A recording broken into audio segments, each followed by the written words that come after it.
A lot of people have been asking me recently about how to prevent your mods from getting corrupted when they need updates. And so I've been wanting to make a video on that for a while and I just haven't had time, but I addressed it in a recent live stream. And so I'm going to clip that piece of the live stream and make it into a standalone video. Enjoy.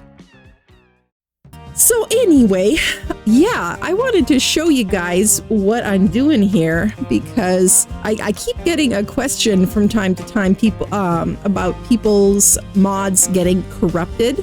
And one of the main things that seems to cause that is if you just use the server launcher to install and update the mods that are on a server. Don't do that if there's any mods that are at decent size at all.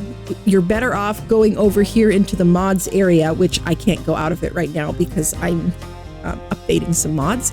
But come over into the mods area here and then go to your installed mods and then just go down the list and see which ones say out of date and update them in here. Because the problem with doing it through the launcher is that a lot of servers will time you out if it takes you too long to join. And then if you time out while it's trying to uninstall a mod, then it will end up getting corrupted. Because anything that stops the install will do that. And why is this not behaving right now? Hello, install. I'm not using that mod right now. It's probably fine, but I don't know. Oh. I guess it was just lag. Man, lag even in the mods menu here. Okay, update. Okay, now let's give it a minute and see if it behaves itself. Anyway, come to over here and we just go through and click update on all of the mods. Any mods that are larger, like the file size is down here. Anything that's over like 500 megabytes, I usually uninstall it and then reinstall it instead of hitting update. Just that seems to help if there were any errors copied over, give you a whole brand new install of the mod. Give that a minute. Are you updating? Is this lag? What the hell is going on here? Come on now. There, it is updating. Okay. It's just being a little bit temperamental, as we all know that Arc likes to do. So just go down the list. I do this pretty much every time I launch ASA, is I come over here and I update any mods that need updating. And if I'm joining a new server and it has any large mods, like a mod map, deco mods can tend to be really big as well. Any kind of larger mod, then I'll come over here and install them before trying to join the server. Give it a second to think about it. There we go. It's just being slow. Outdoor decor. Great deco mod. And this one actually isn't too big. This one's a lot smaller than a lot of deco mods tend to be. It's only 168 megabytes. So we will just hit update. Give it a sec. I bought this premium mod and I still haven't used it. I need to try that sometime. These ones are up to date. This one's not, but I'm not going to use it today anyway, so I'll probably update it later.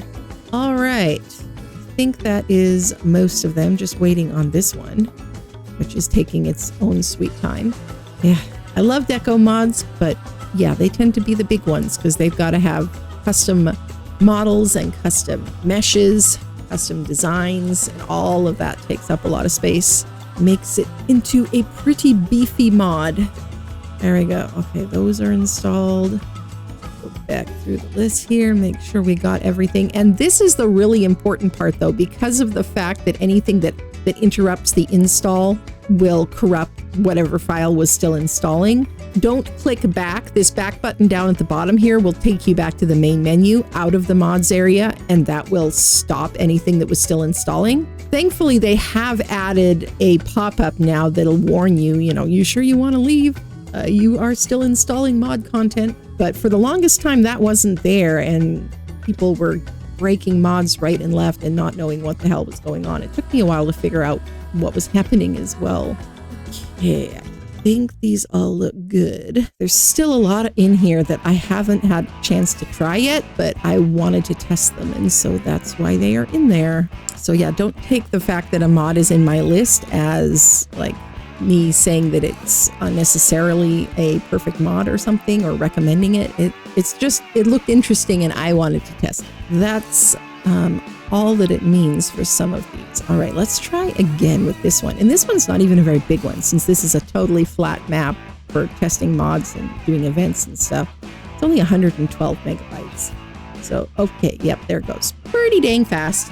All right, this thing is almost done. And somebody was telling me, by the way, if you're still having issues with mods getting corrupted, Yuli from Old Gamers Never Die was saying that if you stay on the mod page and like you don't even go back to the menu here, that it seemed to work better for him. I haven't had issues with that, but if you are still having issues even doing what I recommended, then you might want to try that. Just, you know, get something downloading and then walk away and go make yourself a cup of coffee, call your mom, whatever, do something else for a while. It's annoying having to do all of that work before you can load up the game, but it is what it is. Okay, there we go. We got them all updated. Now let's see if my server is behaving. No, that server is still not showing. This is my backup plan here. I'm gonna hop onto the Temptress Lagoon mod map for the first time, so stick around. Even if we don't end up getting to go to the center, we will still have a fun stream. I hope that was helpful. If you have any other questions, make sure to leave them in the comments. If this helps you at all, also let me know in the comments and give it a thumbs up. And click here to check out Temptress Lagoon with me for the first time. I was quite impressed by this mod map. You're going to want to see this one.